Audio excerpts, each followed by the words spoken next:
Hey, I'm Arlo Parks. Today I'm with BuzzFeed to revisit the past and build a playlist of my favourite songs from when I was a teenager. If you want to listen along, click the description box to access my playlist.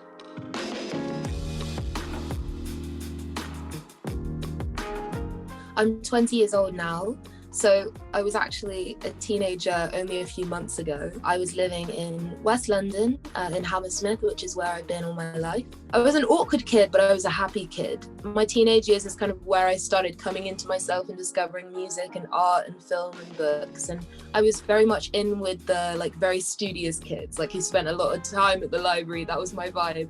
And then when I got to college, I started kind of partying a bit more and expanding my social circles. I was definitely part of the artsy kids group. And that's when I started hanging around with people who loved making beats, who wanted to be directors and designers, and found my people, I guess. I mean, I was always completely enthralled by music ever since I was a really small kid. I remember my dad telling me the story of when I was about 1 year old, every time he would stir his coffee and it would make this little rhythm and I would do a little dance. So ever since I was a kid, I've always been enthralled by music, and it was very much my safe space. It was something that I'd listen to by myself when I was feeling low or when I was feeling excited. So my first selection is Chum by Earl Sweatshirt. I remember falling in love with the album Doris when I was 14 or 15 years old. There was something so gritty to this song. There's something so introspective, and he's exploring his relationship with his race, his family. The whole hook is probably one of my favorite hooks of all time. The first line of that is something sinister to it, pendulum swinging slow, a degenerate moving. And it's that sense of time slowing down when you're in a difficult place, and there's this really raw sense of darkness to that song that I love. It reminds me of sitting in my bedroom right here where I am now and just feeling a little bit lost, feeling like I wasn't quite sure of my direction, and knowing that I wanted to be a creative but being slightly unsure as to how to get there. And reminds me of feeling a bit confused but also hopeful and super inspired. My second song selection is No Surprises by Radiohead. Radiohead is one of my favorite bands of all time, and I discovered OK Computer when I was probably about 14 or so again. There was something so angsty to this record. It's a record that surrounds melancholy and alienation, and that first line, a heart that fills up like a landfill, a job that slowly kills you, was boof, it was a hit. And Thom Yorke's voice was so graceful and delicate and fragile almost. And the whole of Radiohead's catalogue really taught me the idea of evolving as an artist. It kind of brings back that teenage angst when you're walking home from school and you're kind of feeling like no one understands you, and you're just wandering lonely as a cloud and feeling a little bit cool because you're listening to this edgy band that no one else in your class knows. I don't know, that song feels soaring. It always lifted me up. Next, I've got Figure 8 by FKA Twigs.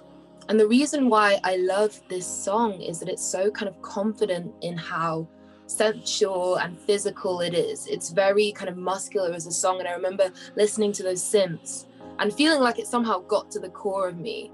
And it kind of reminds me of getting ready for a party and then putting it on with my friends, and we would feel like we were just in a movie. We were just getting ready, we would walk in slow motion into the party. Obviously we were 15 and awkward, but that's the memory that comes back to me when I think about that tune. What her music taught me is that idea of experimentation, of fluidity, also of work ethic. Everything I see on her social media, she's always honing her craft, and her martial arts and her choreography are so ambitious. And I think it kind of showed me that there are no boundaries when it comes to music and the worlds you can create. Out Getting Ribs by King Krule is my next selection. And this album is probably one of the most important albums when it comes to who Arlo Parks is and how she came to be. There's something so distinctly London about this record. It's poetic, it's gritty, it's rough around the edges. And it really inspired me to start making music in my bedroom, because I was listening to his voice and it felt so unique, and I was listening to the instrumentation and it was quite sparse and minimal, and it felt like he had made it in his bedroom, and that was something that really drew me to his music. And there's this little kind of sample at the beginning and this guitar run, and it just reminds me of walking home from school with a friend of mine and just feeling free. I think what's beautiful about those teenage years is that there are those moments where you feel completely infinite and unstoppable, and you're like, we're gonna rule the world someday. And that's what Out Getting Ribs reminds me of. So next up, we've got Yonkers by Tyler, the Creator. When I was younger, I was an unabashed Odd Future fan. I loved how provocative and playful and weird the music was. And I remember this is one of the first raps that I learned completely off by heart. And it's a very dark one, but I remember there being something so confident about his delivery and the way the beat was kind of creaking. It was almost gothic, but it was also hip hop, and it was this really interesting fusion. And I found it so exciting. And Tyler, the Creator, has definitely had a big impact on my work in terms of how versatile he is and the places he explores with his production. Up next, Juicy by B.I.G.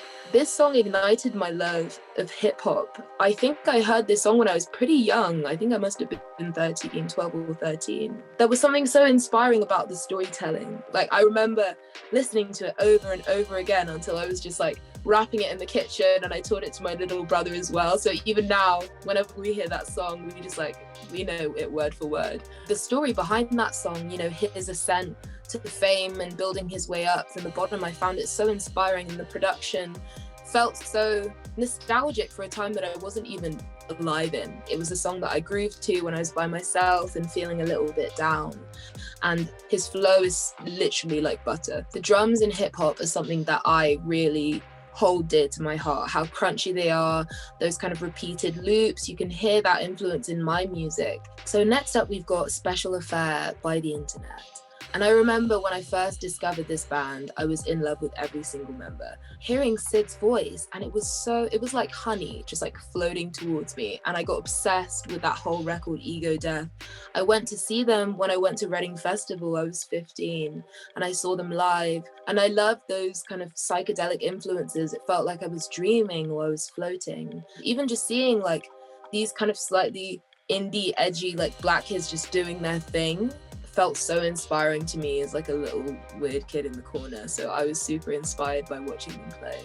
So next we've got Teenagers by My Chemical Romance. I was a big fan of My Chemical Romance when I was a kid, especially like Welcome to the Black Parade. And this song was like the epitome of those moments where you were just raging against everything. And I would just put my headphones on, my massive headphones, with my little like iPod Nano, and I would stomp around. I would like stomp by the river and be like, no one understands me. It was like the quintessential song for like sulking, essentially. I had a big phase where they were all I would listen to, them and Fall Out Boy and Good Charlotte as well. So I was definitely one of those kids. Because I remember loving Jared Way with my whole heart, like all of it. And my last choice is Milk Teeth by Keaton Henson.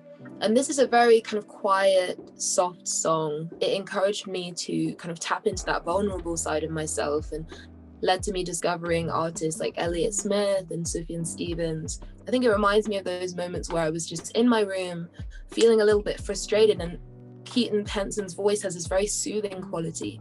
It made me somehow feel like everything was going to be all right. So although it's quite sad and delicate, I've got lovely memories of listening to this song and feeling like things might work out in the end. And that's my ultimate playlist from my teenage years. Let me know what you thought in the comments below, and don't forget to check out my newest album, Collapsed in Sunbeams.